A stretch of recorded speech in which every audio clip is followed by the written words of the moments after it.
The airport terminal buzzed with the usual chaos, rolling luggage, shouting children, hurried conversations, and muffled boarding announcements echoing through the overhead speakers.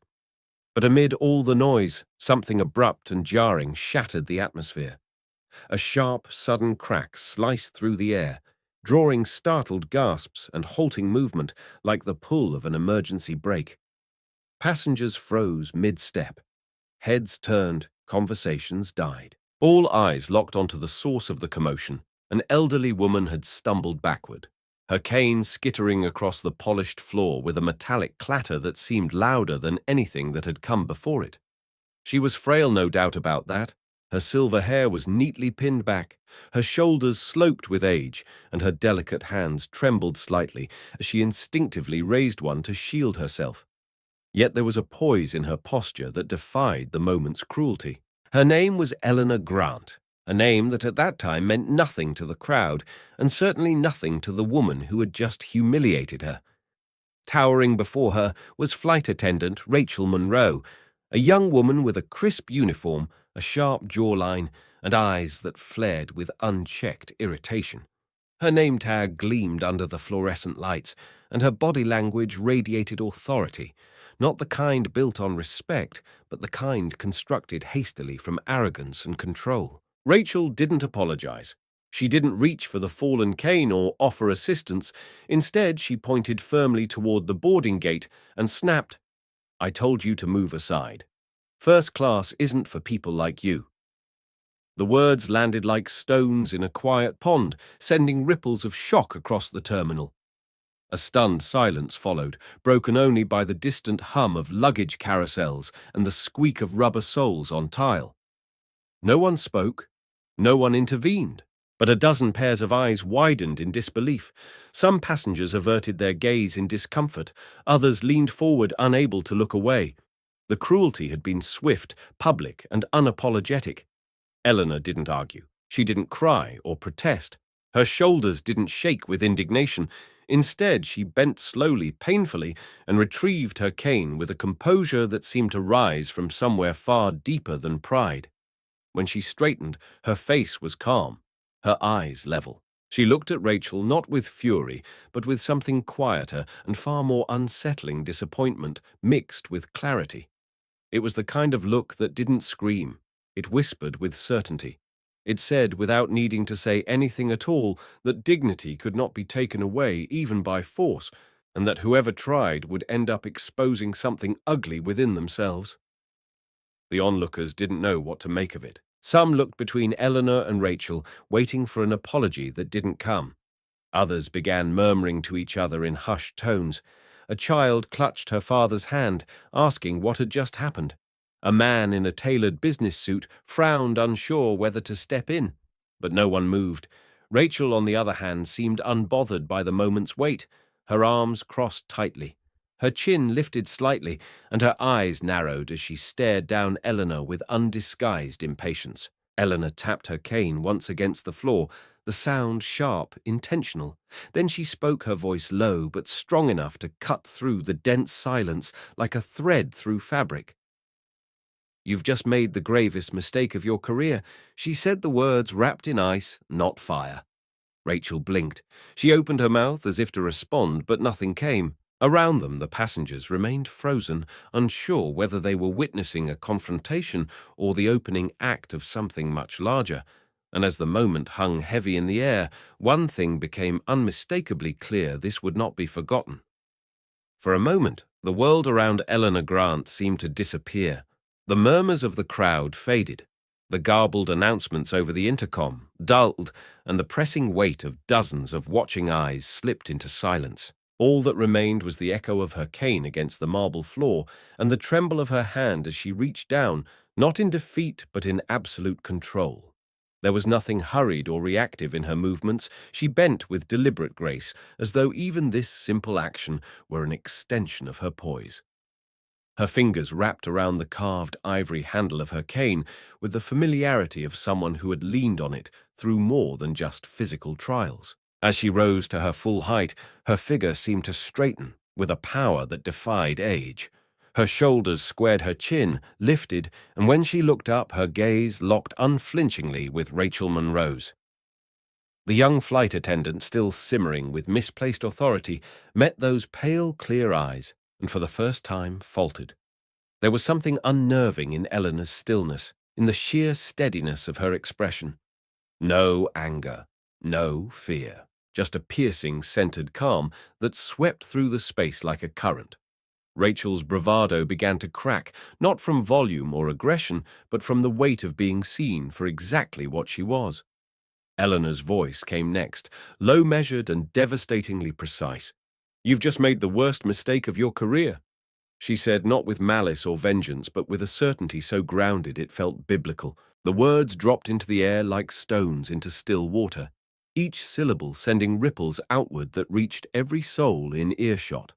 She wasn't yelling, she wasn't grandstanding, and perhaps that was why it hit so hard. It was the voice of a woman who had endured much in life and had nothing left to prove. It was the voice of someone who, by saying less, meant infinitely more. The silence that followed was different from the one before. This was not the startled pause of witnesses to a slap. It was reverence. It was the sharp realization that something meaningful had just occurred, something that went far beyond a boarding dispute. The crowd of passengers began to shift uncomfortably, eyes darting between Eleanor and Rachel, their earlier confusion now replaced with quiet awe. Several exchanged glances, their expressions changed. There was no doubt anymore who had truly lost control and who had, without lifting a finger, reclaimed the space around her with dignity that could not be taught. Rachel, for her part, stood frozen. The scowl that once sat comfortably on her face was now softened with something that looked suspiciously like uncertainty. Her mouth twitched as if to speak, but no words came. The posture she had used to dominate now betrayed her rigid, stiff defensive. She could feel the shift in energy, the collective awareness turning against her, though no one had shouted, no one had protested. It was worse than confrontation. It was the quiet, undeniable shift of respect from her to Eleanor. Eleanor did not wait for an apology. She did not lecture or continue the exchange. Instead, she adjusted the silk scarf around her neck, tapped her cane once more to the floor, and turned slightly poised to walk away, not with victory, but with peace. Her silence was her statement. Her restraint was her power.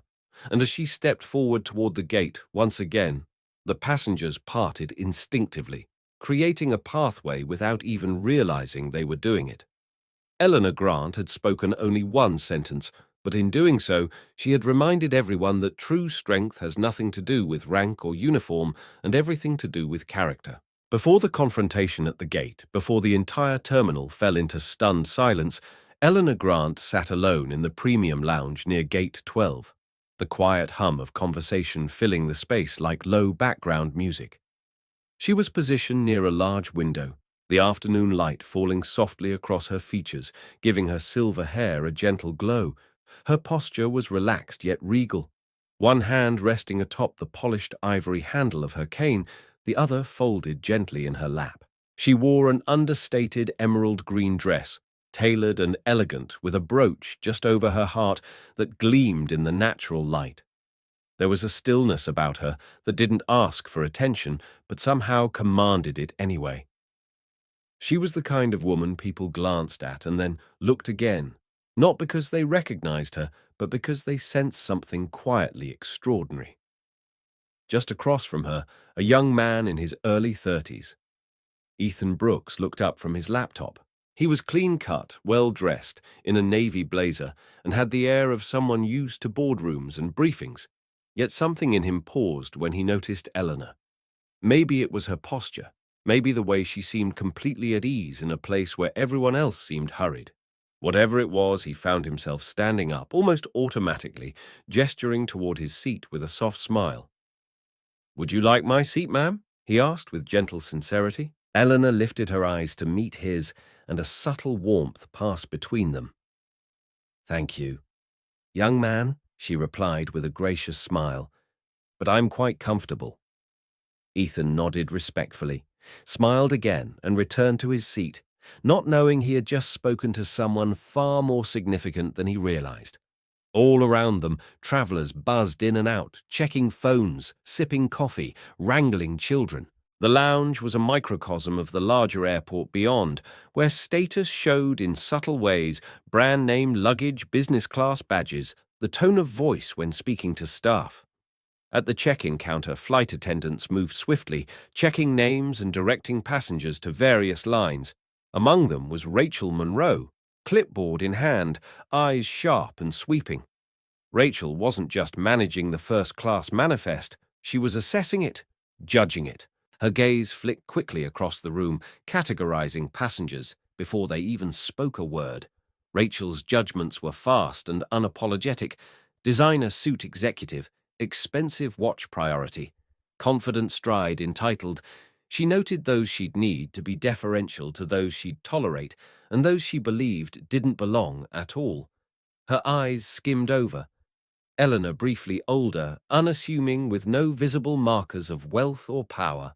Rachel's lip twitched, a subtle sneer forming, before she returned her focus to the tall man in the tailored suit, checking in nearby. She didn't give Eleanor a second thought.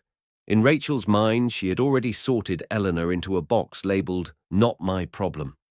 As the boarding announcement neared, Rachel grew more focused, her expression tightening with a seriousness that was more about ego than duty. She prided herself on efficiency and order, and she saw herself as the gatekeeper of first-class exclusivity.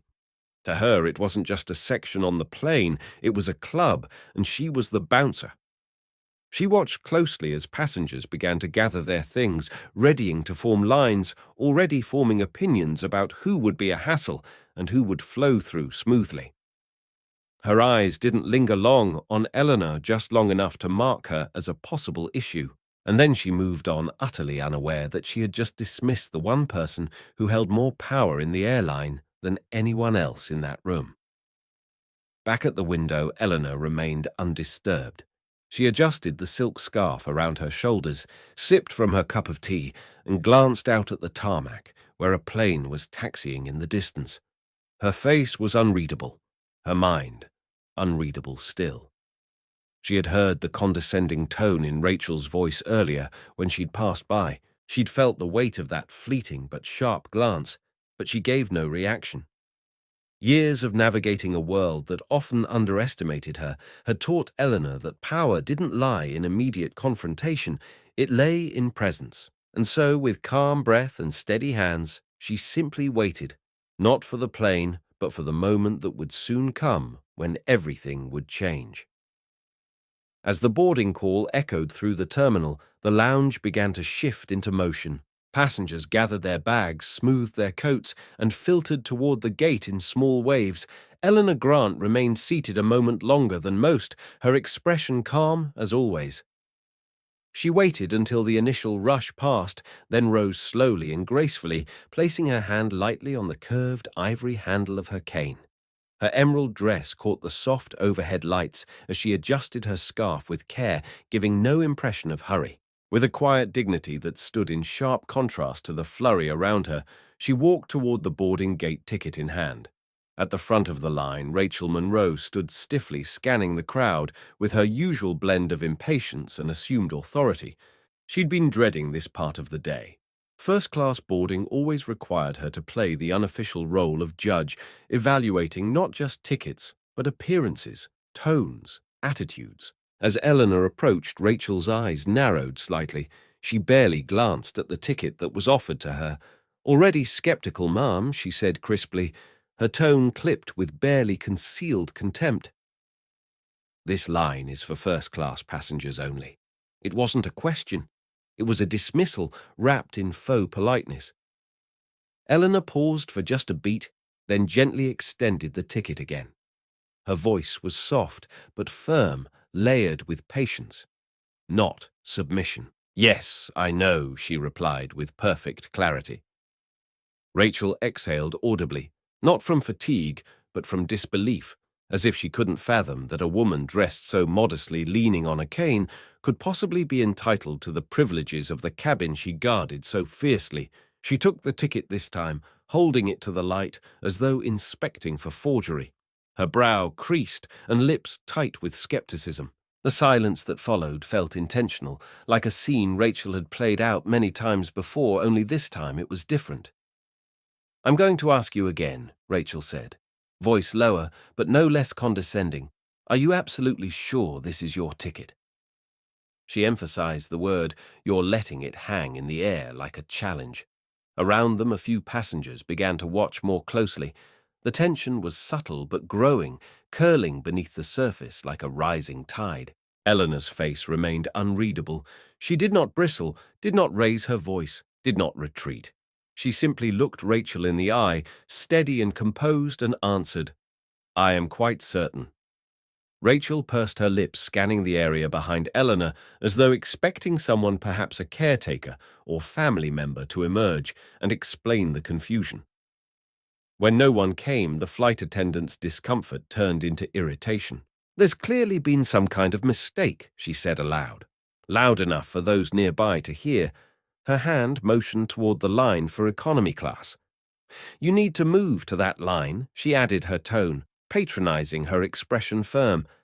But Eleanor didn't move. She didn't react. She merely stood serene as ever, surrounded by the commotion of travel and the rising whisper of judgment. After a pause that felt longer than it truly was, Eleanor spoke again. Her voice didn't change, nor did her posture shift. "There is no mistake," she said. "This is my seat." The words weren't aggressive, they weren't even defensive, but they held the kind of certainty that could level a room.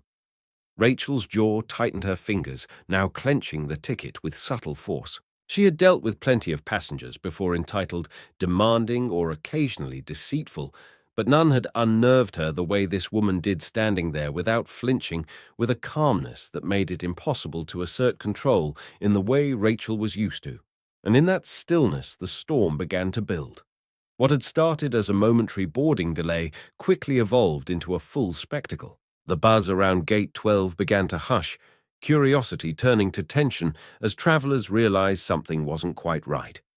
Eleanor Grant stood quietly poised as ever in front of the boarding gate, while Rachel Monroe, now visibly agitated, clutched the ticket in her hand like a weapon.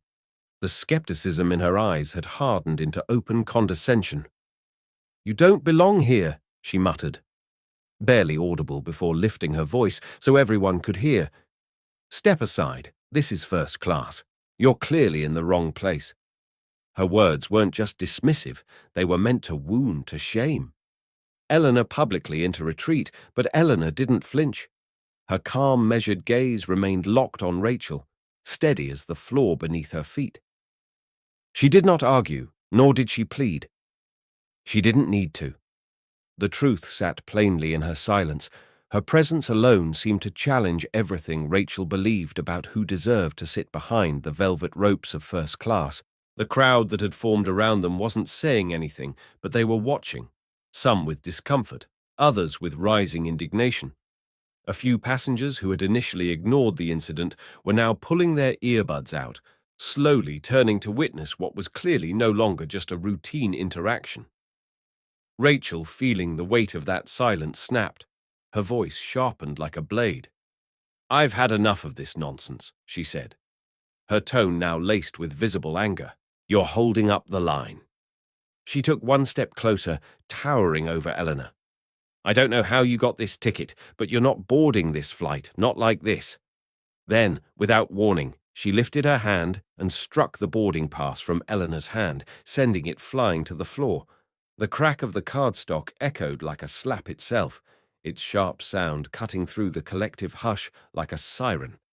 In that single moment, time stopped. Eleanor's cane slipped from her grasp, falling beside the discarded ticket. The clatter it made against the polished tile was deafening. A ripple of gasps passed through the crowd, some passengers instinctively recoiling, others stepping forward without thinking. A woman nearby covered her mouth in disbelief. A man in a tailored suit narrowed his eyes, his hand twitching toward his phone. And in the center of it all stood Eleanor, dignified yet undeniably vulnerable, her belongings at her feet, her composure intact despite the flagrant disrespect she had just endured. Rachel, for a brief second, looked satisfied. She stood with her arms crossed, eyes cold, breathing hard from her outburst. But that satisfaction was fleeting because almost immediately she realized something had shifted. The crowd wasn't on her side. No one was applauding her efficiency or admiring her command. Instead, she felt the heat of judgment settling on her from every direction. Murmurs began to build quiet at first, then growing louder, rising like steam in the stagnant air. She looked around, seeing faces that were no longer neutral, faces that were shocked, appalled. Disbelieving, Eleanor, still silent, bent down slowly and retrieved her cane with the same grace she always carried. She picked up her boarding pass, now slightly bent, and straightened up, not with the shakiness of an elderly woman, but with the stillness of someone who had seen far worse and survived it all. She turned back to Rachel, not with rage, but with something far deeper disappointment, wrapped in composure. And then she spoke softly but clearly. "You've just made the gravest mistake of your entire career."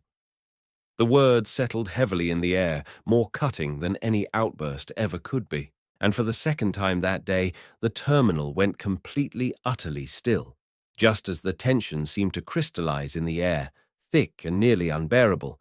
The unmistakable sound of polished dress shoes striking tile echoed through the terminal. It was not hurried, but deliberate, steady. With each step, the energy in the gate shifted attention, turning not just because of the sound, but because of who it belonged to. David Harper, a senior executive at the airline, and one of its most respected figures, approached with calm authority. Clad in a tailored navy suit, his presence radiated professionalism and control. The gold badge clipped to his chest gleamed under the terminal's cold lights, but it was the expression on his face, one of icy focus, that commanded the most attention. Rachel Monroe stiffened the moment she caught sight of him. Her posture straightened, hands folding tightly in front of her, as though trying to brace herself for what she already sensed was coming. She opened her mouth perhaps to justify what had just occurred, but David didn't so much as glance in her direction. His eyes were fixed on Eleanor Grant, the woman who now stood calmly in the midst of a small circle of stunned onlookers. Without hesitation, David approached her, and to everyone's astonishment, especially Rachel's, he inclined his head in a gesture of unmistakable respect.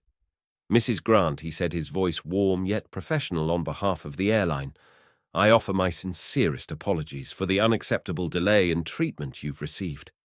The moment was electric. The title Mrs. Grant rang with weight, instantly altering the perception of everyone present. Suddenly, this woman was no longer just a passenger. There was meaning behind the way David addressed her. He didn't just know her name, he honored it. Rachel's face drained of color as the realization dawned on her. Her hands twitched at her sides, her breath quickening. She had crossed a line she didn't know existed, but David clearly did. For the first time since the confrontation began, Rachel looked genuinely afraid. And then the words she dreaded came delivered not as a shout, but as a command sharpened by quiet authority. "Miss Monroe," David said, finally, turning to her with a look that froze the air between them. "Step aside immediately." His tone brooked no argument. Rachel's mouth parted slightly, the beginning of a protest rising in her throat, but nothing came out. Her limbs felt heavy, her throat constricted, and for a fleeting second she looked like a child about to be reprimanded by a parent. Slowly she moved aside, allowing the space between Eleanor and the boarding gate to clear. No apology, no further resistance, just silence, thick and shame-filled. David turned back to Eleanor, his voice softening again. "Your seat is ready, Mrs. Grant. We're honored to have you on board." He extended his arm gently, not as an escort, but as an invitation, one that acknowledged her rightful place without question. Eleanor looked at him, her eyes calm, her composure unshaken. She gave him a quiet nod, accepting the apology, not with words but with grace. There was no triumph in her expression, no need to declare victory. The moment had already spoken louder than any declaration could. Around them, passengers watched in hushed amazement. What had started as a humiliating encounter had now transformed into something else entirely, a reckoning, a truth unveiled, a power realigned. Rachel stood off to the side, frozen in place, as David Harper walked alongside Eleanor toward the gate. Every step she took was a reminder not of status, but of dignity, of what it meant to be seen fully without prejudice. As the boarding area began to move again, it was clear to everyone Eleanor Grant was not just another traveler. She was someone who would not be forgotten, and neither would the woman who had tried so carelessly to dismiss her. Rachel Monroe stood behind the counter like a statue, her fingers still trembling from the moment David Harper ordered her to step aside. The murmur of the crowd hadn't died. It had only grown quieter, more pointed, more charged. Every movement around her felt like it had doubled in volume. Every glance another weight added to her chest. She could feel it, the shift, the unraveling of her authority. Then, like a final tolling bell, the intercom above crackled to life. Miss Monroe, report to the cockpit immediately. Her name rang across the terminal, unmistakably summoned not just for a conversation, but for judgment. She walked the narrow jet bridge like a woman on trial, each step heavy and mechanical. The air inside the aircraft felt colder, tighter. As she stepped into the cockpit, the atmosphere changed instantly, thick with tension, almost sterile in its silence. Captain Tom Reynolds sat in his seat, his posture rigid, hands resting lightly on the controls. His eyes, however, were anything but relaxed. To his right stood David Harper, arms folded tightly, his jaw locked in stone. But it was the cockpit monitor that stole Rachel's attention. The screen displayed the face of Logan Pierce, one of the airline's top corporate executives, dialing in from headquarters. His expression was unreadable, his tone razor-sharp. "Miss Monroe," he began, "you have some explaining to do." Rachel's mouth went dry. The confident, composed, professional voice she normally wielded had deserted her entirely. "Sir," she began, fumbling for something, anything to say. "I believe there was an issue with the passenger's boarding pass. I thought Logan's voice cut through like a blade. Did you verify the issue?" The question was simple, direct, lethal in its precision. Rachel paused, the truth hanging over her like a guillotine, her hands now clasped in front of her, clenched involuntarily. "No," she admitted finally, her voice barely above a whisper. "I didn't." The silence that followed wasn't passive, it was the sound of consequence being measured. Tom Reynolds closed his eyes briefly, a slow exhale escaping through his nose.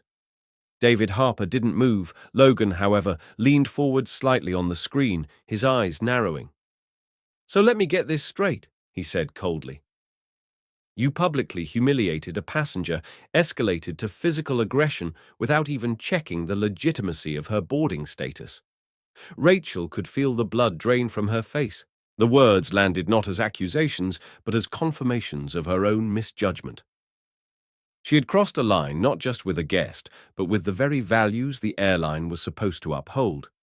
She wanted to defend herself, to explain that her intentions were rooted in procedure, in upholding protocol, but the truth sat in the center of the room, undeniable.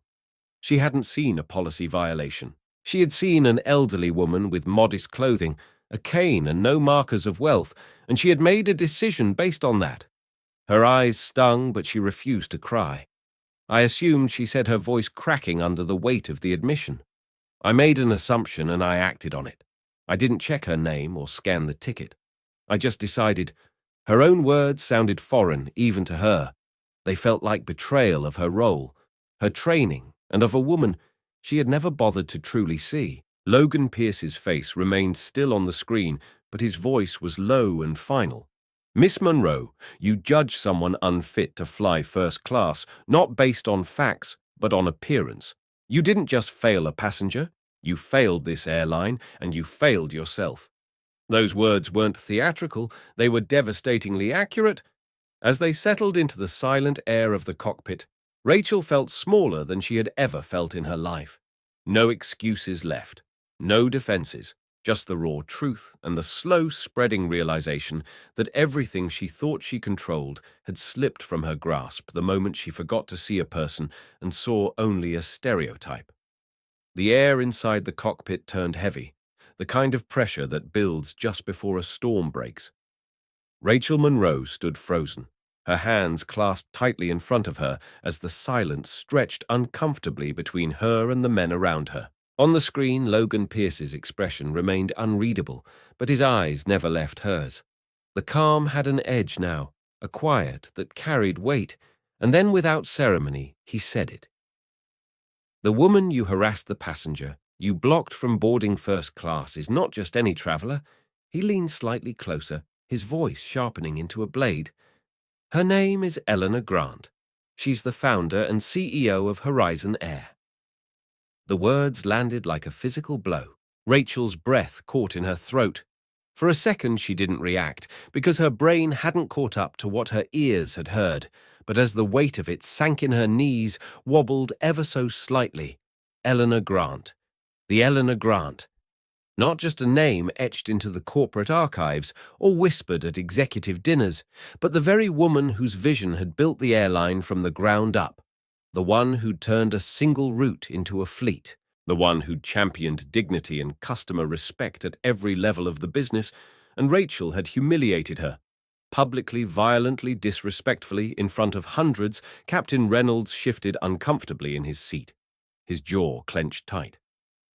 David Harper's eyes narrowed, not in shock, but in judgment, as though the confirmation simply sealed what he already knew. Rachel, meanwhile, felt something inside her collapse. Not just the weight of what she'd done, but the unrelenting realization that she had done it from a place of blind bias. She hadn't just insulted a passenger, she had insulted the woman who represented everything the airline stood for, and worst of all, she'd done it without even bothering to know who she was talking to. In her mind, Eleanor hadn't looked the part, so she hadn't even checked. On the monitor, Logan's voice dropped lower, colder. "You didn't just cross a line," he said. "You erased it. And now the entire flight crew, every passenger in that terminal, and every executive at this company knows it. So here's what's going to happen." Rachel didn't speak. She didn't move. The weight of his words were already pinning her in place. "You have one chance, exactly. One to make this right." He paused just long enough for her breath to catch. "You will return to the cabin. Apologize to Mrs. Grant publicly in front of every passenger who saw you demean her. You will take full accountability. If you refuse or fail to do it sincerely, you'll be relieved of duty the moment this plane touches down." Her heart thundered in her chest. A mix of panic and shame surged up so violently it felt like it might consume her. A public apology, in front of all those people. The same ones who watched her slap a boarding pass out of an old woman's hand, who watched her voice crack with irritation as she dismissed her humanity with a wave of the hand. The humiliation felt endless. But the alternative, the termination of everything she had built over a decade of service, was worse. And beneath it all, the deepest sting of all wasn't fear. It was regret. Regret that she hadn't seen Eleanor for who she was, not just a CEO, but a person deserving of respect. Rachel swallowed hard, her voice nearly failing her as she spoke. "Yes, sir," she whispered, the words scraped from a throat thick with guilt. Logan didn't nod, he didn't soften, he simply ended the call, his image vanishing from the monitor in a flash. Captain Reynolds looked away in silence. David Harper gave her one final glance, then turned and exited the cockpit. Rachel was left alone for a moment in the stillness, her own reflection staring back at her in the dark glass of the control panel. Her authority had shattered, her assumptions had betrayed her, and now the woman who had once owned every room she walked into had to return to one humbled, exposed, and entirely at the mercy of the very people she had once believed herself above. Rachel Monroe stood just outside the first-class cabin, her hand resting on the edge of the doorway as if it might hold her upright. Her heart pounded violently in her chest, not from exertion, but from sheer dread. The cabin beyond her was hushed, the low murmur of passenger conversation subdued by tension. They all knew every passenger sitting there had either witnessed the confrontation at the gate or had heard about it within minutes. Word traveled fast in enclosed spaces, and now every eye was about to turn toward her, not in admiration, not in trust, but in judgment. She took a breath. It barely made it past her throat. Then, with the weight of consequence pressing into her spine, she stepped forward. Her steps down the aisle felt painfully slow. Passengers subtly leaned away or craned their necks as she passed, their expressions unreadable, some curious, others cold. She didn't look at them. Couldn't. Her gaze was locked ahead where Eleanor Grant sat in her seat near the front serene and composed, her cane resting beside her like a staff of quiet power. Rachel stopped a few feet away, unable to suppress the shaking in her hands. She forced them behind her back. Then, with a trembling voice, she spoke. "Mrs. Grant," she began, barely able to lift her eyes. "I'd like to apologize for my actions earlier. I disrespected you. I spoke to you in a way that was unprofessional, inappropriate, and deeply wrong." The words hung in the air, soft but audible, and for a moment there was no reaction. Then Eleanor lifted her eyes to meet Rachel's, her expression calm but piercing. "Thank you for your apology," she said gently. A flicker of relief crossed Rachel's face, but it was short-lived. Eleanor's voice continued, not unkind but firm. "Now please repeat that for everyone who watched you do it." A cold silence swept through the cabin like a sudden breeze. Rachel blinked, her lips parted, then closed again. Around her, heads turned. Some passengers sat up straighter, others simply watched, waiting. And in that moment, the weight of public accountability became real, not theoretical, but sharp and immediate. Rachel took a shaky breath and turned to face the cabin. She stood still, her voice cracking, but steady enough to carry. "To all the passengers here today," she said, "I owe you an apology as well." Her eyes scanned the faces in front of her, businessmen, families, solo travelers, people who moments ago had been strangers, now unified in their silent scrutiny. "Earlier, I made an unfair and biased assumption about a passenger based solely on her appearance. I questioned her right to be here. I dismissed her with contempt, and I acted on that assumption without verifying any facts. That behavior was unacceptable, not just as an employee of this airline, but as a human being." A wave of tension rippled through the rows. Some people nodded subtly. Others remained still, letting the silence do the work of judgment. Rachel felt exposed in a way she had never experienced before, not just stripped of authority, but laid bare. "I disrespected Mrs. Grant." She continued, her voice now thicker with emotion. "I humiliated her publicly and treated her with less dignity than every passenger deserves. My actions were not in line with the values this airline stands for, and certainly not in line with the respect every individual deserves, regardless of title, appearance, or background." She stopped. Silence followed. The aircraft felt still, the hum of engines in the background, the only sound. And yet, in that quiet, something had changed. Her apology had not erased her actions, nor had it softened the memory of what she'd done. But it was heard, truly heard. Eleanor didn't move for several seconds. Then she nodded, once her gaze still level. "Accountability," she said quietly, "is the first step toward change." Rachel bowed her head, not in thanks, but in understanding. She had been given one chance, and whether or not it was enough would not be determined by a single apology, but by what she chose to do with every step that followed. The air in the cabin remained heavy even after Rachel's apology, as if the weight of her words still clung to the overhead compartments and curled around the seats. She stood there, hands loosely clasped, feeling the heat of 100 silent stares still pressing against her back.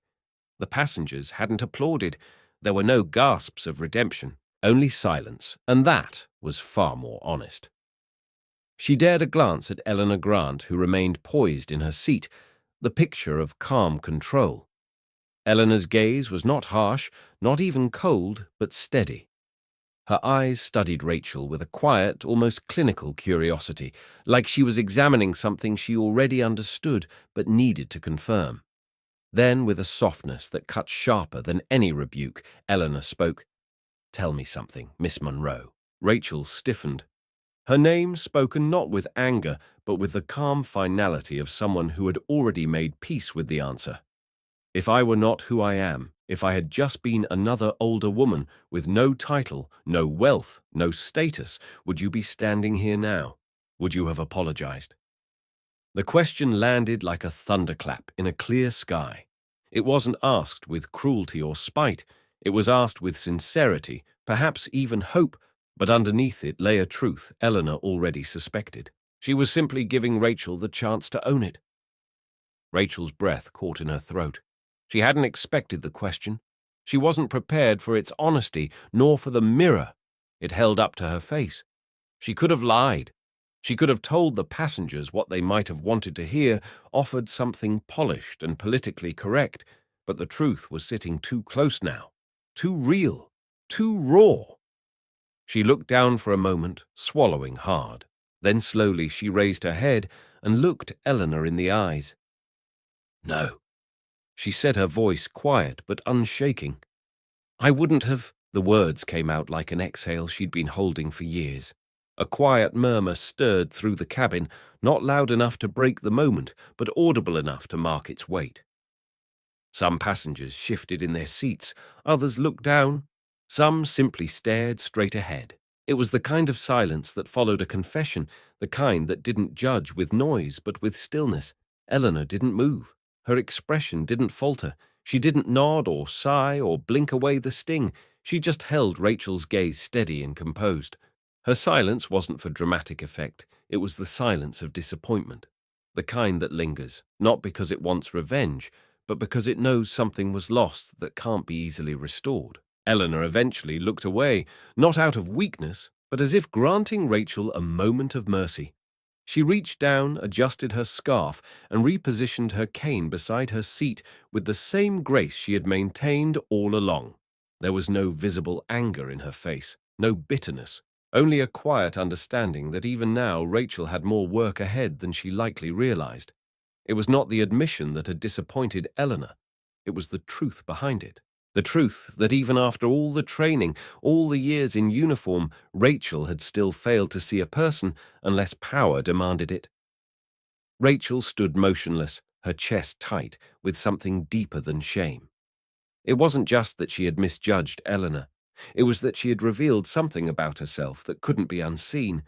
She turned slightly uncertain whether to step away or wait. Eleanor didn't dismiss her. She didn't need to. Her silence had already spoken louder than any dismissal could. Rachel backed away slowly, her movements mechanical, her mind swirling. The hard question had been asked, and the harder answer had been given. Now the harder journey, the one within herself, was just beginning. The hum of the engines was a soft background whisper as Rachel Monroe stood near the galley hands folded tightly in front of her, her mind still spinning from what had just unfolded in the cabin. She had expected discipline. She had even braced for termination, but what came next unsettled her. More than either, David Harper appeared in the aisle once again, his stride purposeful, his voice low but carrying unmistakable authority. "Miss Monroe," he said, glancing toward the front where Eleanor Grant sat. "For the remainder of this flight, you will personally attend to Mrs. Grant. Every need, every request, you'll see to it yourself." There was no tone of cruelty in his voice, just formality, but the impact was profound. It wasn't punishment, it was accountability in full view of everyone watching. Rachel didn't argue, she didn't ask why, she didn't even nod. She simply turned toward the first-class cabin and began walking forward with the heaviness of someone who now understood she was being watched for reasons that had nothing to do with customer service metrics. As she approached, Eleanor didn't look up from the book resting in her lap. She didn't smile, didn't shift, but her presence, still composed, deliberate, was louder than any reaction could have been. Rachel stopped just beside her, her voice quiet but professional. "Mrs. Grant," she said, forcing the words past a dry throat. "If there's anything you need throughout this flight, please don't hesitate to ask." Eleanor finally lifted her eyes. There was no mockery in her expression, no gloating, only that same calm, unwavering clarity she had carried from the moment they met. She studied Rachel for a brief second, not with hostility but with precision. Then she gave a subtle nod. "I'll keep that in mind," she replied simply. It wasn't a command. It wasn't dismissal, but it was definitive. With that, she returned her gaze to the book in her hand and turned the page slowly, deliberately. Rachel stood there for a moment, longer, uncertain if she should wait or walk away. Eventually, she turned and moved to the side, her cheeks still burning under the weight of every watching eye.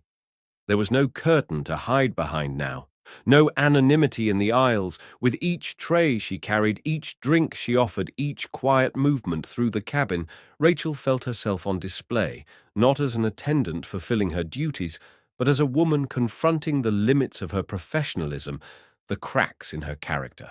She had performed this service thousands of times before, but never had each action felt so exposed. She wasn't just serving Eleanor Grant. She was serving everyone's memory of what had happened. And more than that, she was serving her own understanding of what it meant to carry shame, not as a sentence, but as a mirror. And Eleanor, she never asked for anything dramatic. She didn't use the opportunity to lecture, to assert power, or to call attention to herself. She asked for water when she was thirsty, accepted her meal quietly, occasionally glanced out the window or down the aisle, but every time Rachel came near, Eleanor's calm presence seemed to radiate something. Rachel couldn't quite escape a quiet expectation, not for perfection, but for integrity, for growth, for change. And the most devastating part was how gently that expectation was carried. It didn't need to be shouted to be felt. It lived in silence. It lived in grace. By the time the plane reached cruising altitude, Rachel had memorized the shape of Eleanor's seat without ever having to look directly at her. She had adjusted the tray table with hands that trembled just slightly, not from fear, but from a growing awareness that humility was no longer a hypothetical virtue.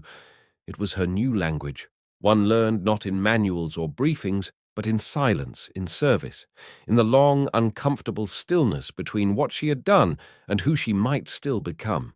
And though Eleanor never said it aloud, Rachel knew this wasn't about punishment. This was about transformation, and the lesson was only just beginning. The rest of the flight unfolded with a strange, quiet tension that Rachel Monroe had never experienced in her decade of working on board. She moved mechanically through the aisle, tending to requests, checking seatbelts, offering beverages, but she was no longer invisible. Every action now felt lit by a spotlight.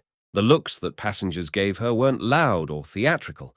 No one whispered behind hands or pointed. It was subtler than that, an awareness that clung to the cabin air. Some passengers avoided her gaze entirely. Others held it a fraction longer than necessary. Either way, Rachel could feel it. The shift. She was no longer seen as the competent authority figure in a polished uniform. She had become the symbol of something people didn't want to admit, still existed bias in plain sight. Each time she walked past Eleanor Grant's seat, she felt the weight of her own reflection pressing down. Not because Eleanor did anything overt, she didn't. She never raised her voice, never made a request that was unreasonable. She simply existed in quiet dignity, the very dignity Rachel had tried to strip away hours before. That contrast haunted her. The fact that Eleanor hadn't needed status or revenge to assert power. Her calm had done all the talking. Rachel had shouted, dismissed, doubted. Eleanor had only waited, and now Rachel was the one drowning in the noise of her own conscience. The silence from others didn't feel like mercy. It felt like judgment, delivered without a word. It was during a routine pass through the cabin, offering water, adjusting headsets, that Rachel paused at seat 2B. Ethan Brooks, the young businessman who had earlier offered Eleanor his seat in the lounge, looked up at her with a neutral expression. He didn't appear angry, but there was something in his gaze that made her chest tighten. It wasn't about policy. He said his voice low enough that only she could hear. "You know that, right?" Rachel blinked, caught off guard. She opened her mouth, unsure if she should respond, but Ethan didn't wait. It was never about boarding passes or lines. It was about what you thought you saw when you looked at her. The words stung because they were true. Ethan didn't say them with venom or cruelty. He didn't even say them with accusation. He said them like a man stating a fact, plain and simple. But that simplicity burned. Rachel felt her throat tighten, her pulse quicken. She wanted to explain herself, to say it had been a long day, that she'd been under pressure, that anyone could have made the same mistake. But none of those excuses felt honest anymore. Ethan had cut through the fog of her rationalizations with a sentence that wouldn't leave her. It wasn't about policy. It was about bias, and she had to own that. She stepped away, nodding slightly, but her mind didn't move on.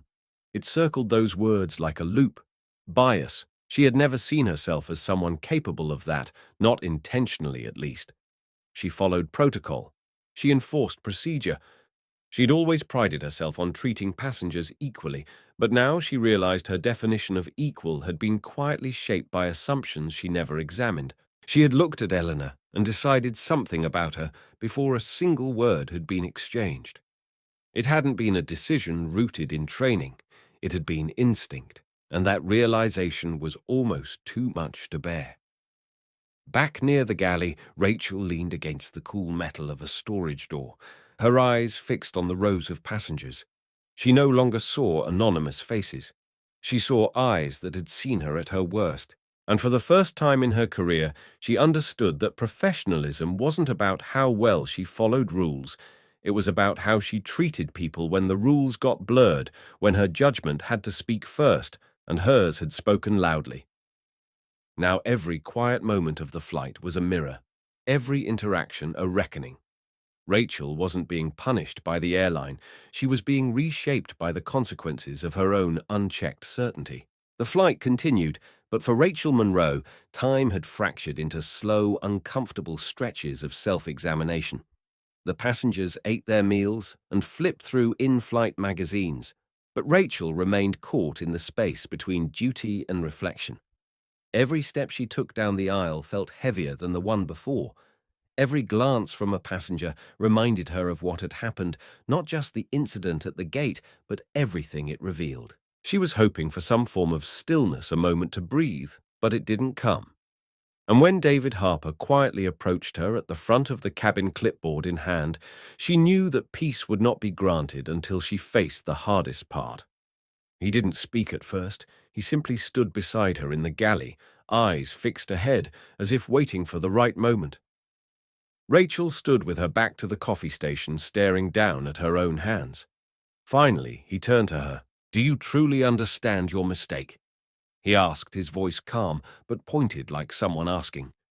Not for a quick answer, but for the truth. It wasn't a reprimand. It wasn't a trap. It was a question loaded with meaning, delivered by a man who had seen decades of aviation culture unfold before him. His gaze was steady. His tone demanded depth. Rachel hesitated, the words rising slowly, carefully. "I thought I did," she said. "At first, I thought it was about following procedure, about being efficient under pressure." Her voice cracked slightly, but she kept going. "But that wasn't it. That's not the truth." She met his eyes. It wasn't about protocol. It was about me, about what I saw when I looked at her, or rather, what I failed to see. She took a breath. "I didn't see a person, I saw an inconvenience, someone who didn't look like the first-class passengers I'd built up in my mind, and I reacted to that without stopping to question where that image even came from." David didn't interrupt. He simply listened, which made the admission even harder. Rachel pressed on. "I told myself I was just doing my job, but the truth is I was acting on bias, on assumptions I didn't even know I'd been carrying. The uniform made me think I was being fair, professional. But what I did wasn't professional. It wasn't fair. It was judgmental. It was small-minded." Her throat tightened, but she didn't let herself stop. "I judged her because she didn't look like someone I expected to serve, and I convinced myself that I was right to question her. That's the part I can't stop thinking about, how sure I felt in the moment." David exhaled slowly, his expression unreadable. "Bias," he said, repeating the word like a stone placed gently but firmly between them. "It hides well, especially in places that reward certainty over curiosity." Rachel nodded, her eyes now damp but determined. "I see that now," she said, "and I hate that it took something so public, so humiliating to see it. But I do, I really do." Her voice dropped. "I'm ashamed of how long I operated like that, thinking I was above it. thinking I was immune to something I never even bothered to name. He studied her for a long moment. Then he nodded, not with approval but with acknowledgement. "It's one thing to know the rules," he said quietly. "It's another to know yourself." And with that, he turned and walked back toward the front of the plane, leaving Rachel alone with his words. She didn't move. She simply stood there, feeling the last remnants of the facade she had built crumble around her. Not because someone else had destroyed it, but because she had finally seen the cracks for herself. And in that stillness, in that painful clarity, she understood that what had happened wasn't the end of her career. It was the beginning of a reckoning. The flight had landed hours ago, but for Rachel Monroe, the real turbulence had only just begun.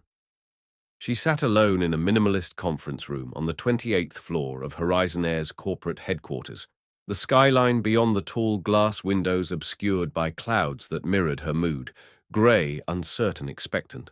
She had been here before years earlier as a rising star in the airline service team.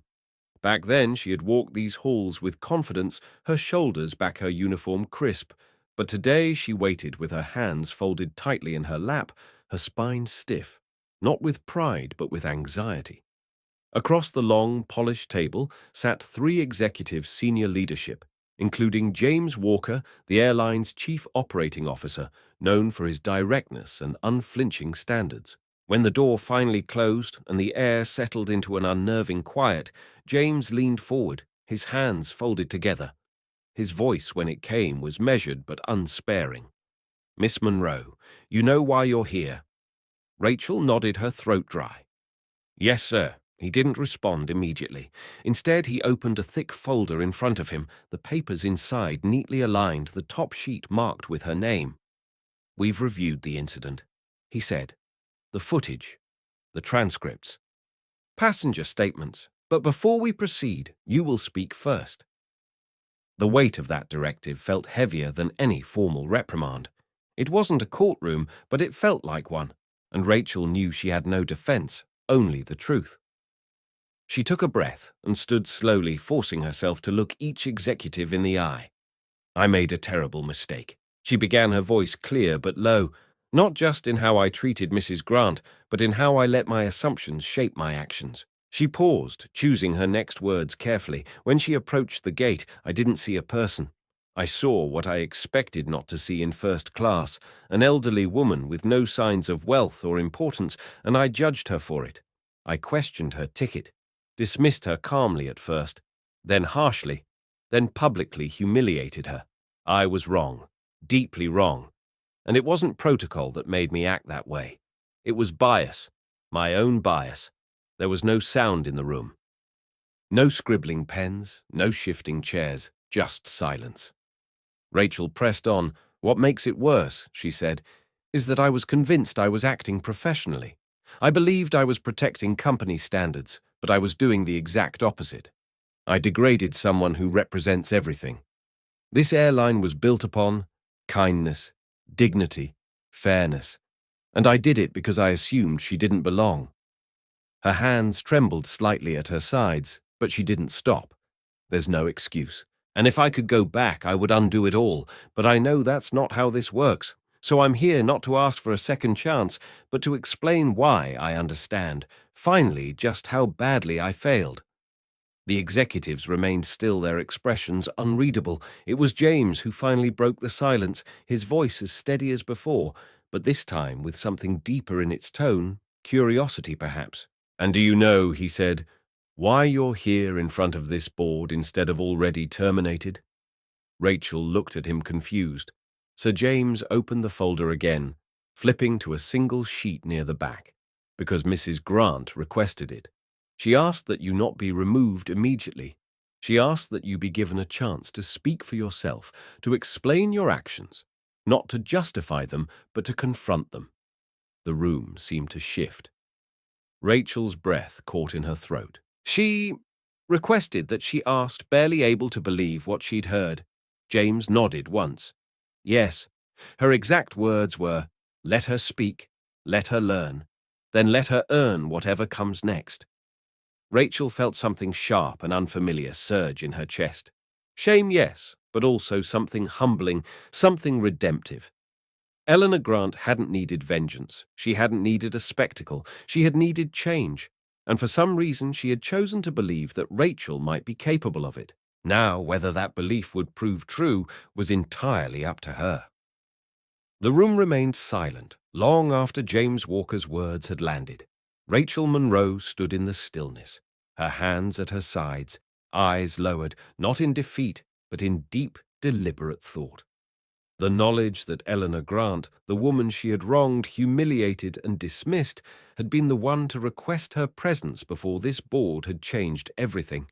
It wasn't mercy, it wasn't protection. It was a test wrapped in a gift, and standing there, Rachel knew she couldn't waste it. She raised her eyes slowly, gathering her breath, not from pride, but from something deeper. Resolve, I don't deserve to walk out of here today thinking that an apology is enough. Rachel said, her voice steady, but laced with the tremble of honest humility.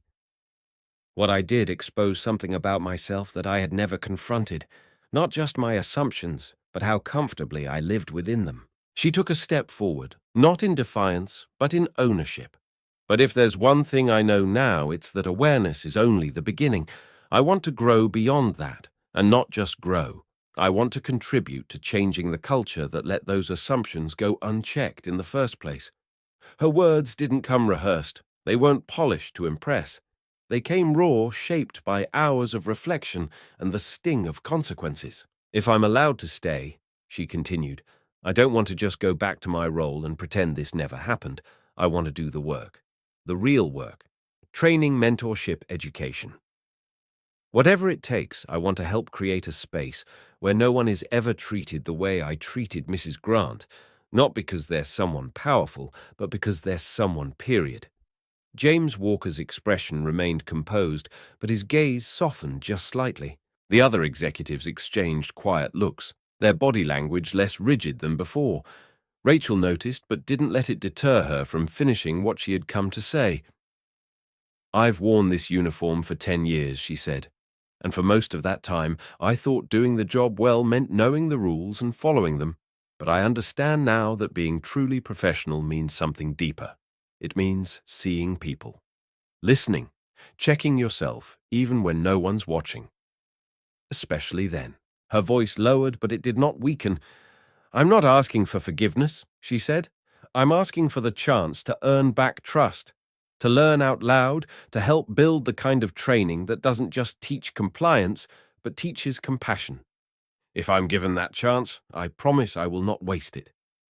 She stood in silence after that, her breathing slow, her shoulders level, not out of confidence but conviction. For the first time, she wasn't standing in a room hoping to protect her reputation. She was standing in a room ready to rebuild it, and it showed. Because her vulnerability didn't read as weakness. It read as sincerity. The kind of sincerity that can't be faked, not under fluorescent lights, not surrounded by authority, not when your entire career hangs in the balance. The room remained quiet for a few more moments, but something in the atmosphere had shifted. Rachel Monroe was no longer the woman who had judged Eleanor Grant at the gate. She was no longer even the woman who had apologized on the plane. She was someone in the painful, necessary process of transformation, and that for the first time was something everyone in the room could see. The decision came quietly, without ceremony or dramatic verdict. James Walker looked down at the open folder in front of him, then closed it gently and folded his hands atop it. Miss Monroe? He began, his voice firm, but not cold effective. Immediately, you are placed on probation for a period of 6 months. Rachel's breath caught for just a moment, not out of fear, but out of the weight of what this meant. She listened closely as he continued. During this time, you will undergo mandatory bias and leadership training, participate in cultural sensitivity programs, and work closely with our employee development team on initiatives aimed at inclusive service practices. Your performance and growth will be reviewed monthly by senior staff. He paused, letting the words settle. There was no applause, no smiles. This wasn't vindication. It was a consequence and a beginning. Rachel nodded slowly, absorbing each word like a commandment, etched not in policy, but in personal responsibility. She knew this wasn't leniency. This was structure.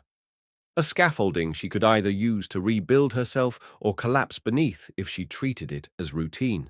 Her instincts as a former leader told her that others would be watching her now, perhaps more than ever before, not with admiration but with wary curiosity, waiting to see if her change was genuine. James gestured gently toward the far side of the conference table. Eleanor Grant, who had been sitting silently through the hearing, now shifted slightly in her seat. She was as composed as ever, her expression unreadable but not unfriendly. Mrs. Grant supported this outcome, James said.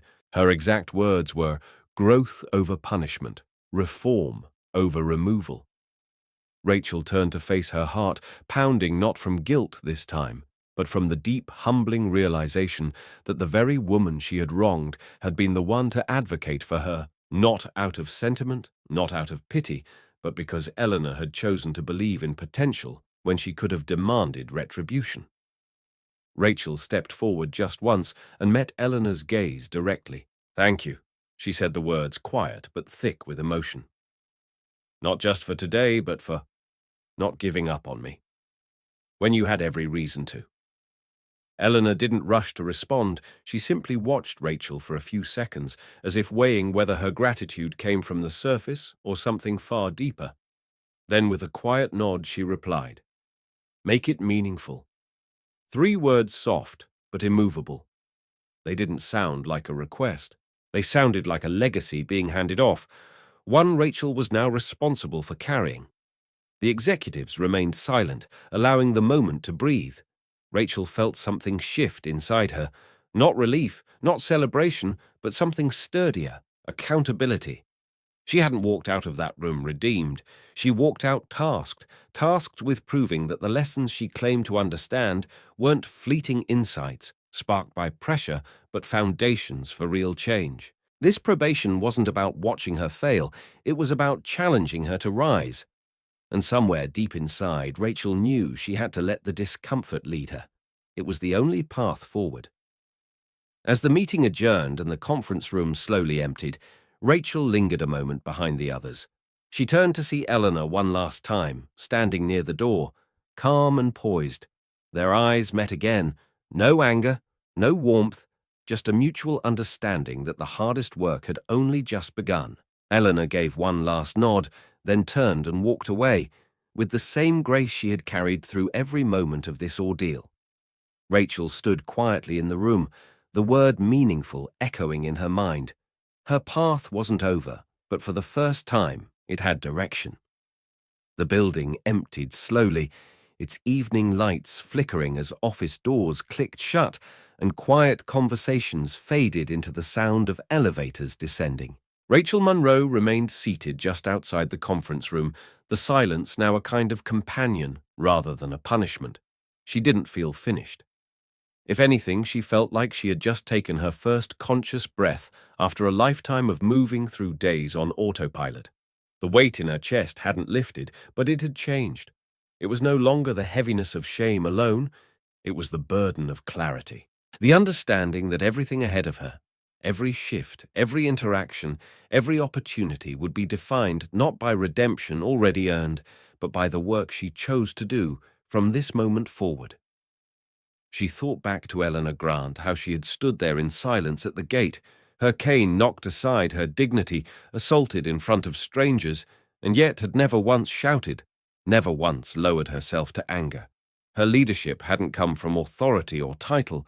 It had come from her restraint, her clarity, her composure in the face of humiliation. Rachel had witnessed plenty of leadership in her time, but none that felt as profoundly transformative as Eleanor's.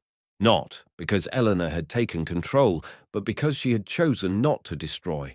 That choice had left an imprint on Rachel's soul that no reprimand ever could. There had been a moment just before Eleanor exited the building when she had turned back to glance at Rachel. It wasn't long. A second, maybe 2, but that look had said more than any speech. It had said, "I see you, not just who you were, but who you might still become." Rachel hadn't deserved that kind of belief, and she knew it. But she also knew it was the single reason she would carry this moment forward, not as a scar, but as a compass. Eleanor's quiet strength wasn't a relic of leadership, it was a roadmap, and Rachel knew she would need it for what was coming. She would be returning to her role, yes, but not as the same woman who had worn the uniform just days ago. That version of herself had been built on structure, on process, on pride that she had mistaken for professionalism. But this new chapter wasn't about ticking boxes or memorizing scripts. It was about learning how to listen, to pause before judgment, to ask questions where certainty once stood. Rachel knew that confronting her internal biases wouldn't be a clean process. There would be discomfort.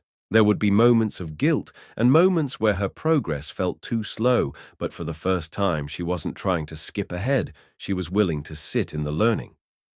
She also understood something else now. Rebuilding trust wouldn't be a grand gesture. It wouldn't come from a single training module or one impressive shift. It would come from small, sustained actions, from apologizing when she caught herself falling into old assumptions, from stepping in when others did what she once had, from mentoring new flight attendants, not just in safety procedures, but in humility. Rachel's journey wouldn't be about reclaiming her reputation. It would be about earning a new one, brick by quiet brick. She couldn't undo the past, but she could make the future mean something more. As she finally stood and walked toward the exit, the hallway lights dimming behind her, Rachel didn't feel triumphant. She felt aware, humbled, human. She stepped out into the night air, the city buzzing softly in the background, and pulled her coat tighter around her shoulders. Above her, the stars blinked faintly, as if watching. The story of Eleanor Grant would stay with her, not because of the power she held, but because of how gently she had chosen to wield it. And Rachel, now standing at the threshold of her own reckoning, made a silent vow to see people more clearly, to listen more deeply, to lead one quiet, deliberate step at a time. If this story moved you, we invite you to become part of our journey at Deep Inside HQ. We believe that every voice matters. Every moment of growth counts, and every story has the power to create change. Subscribe to the channel for more powerful narratives about leadership, accountability, and humanity. Share this video to spread the message and let us know in the comments how this story resonated with you. Your support helps us keep telling stories that matter. This isn't just content. It's conversation, it's transformation, it's deep inside.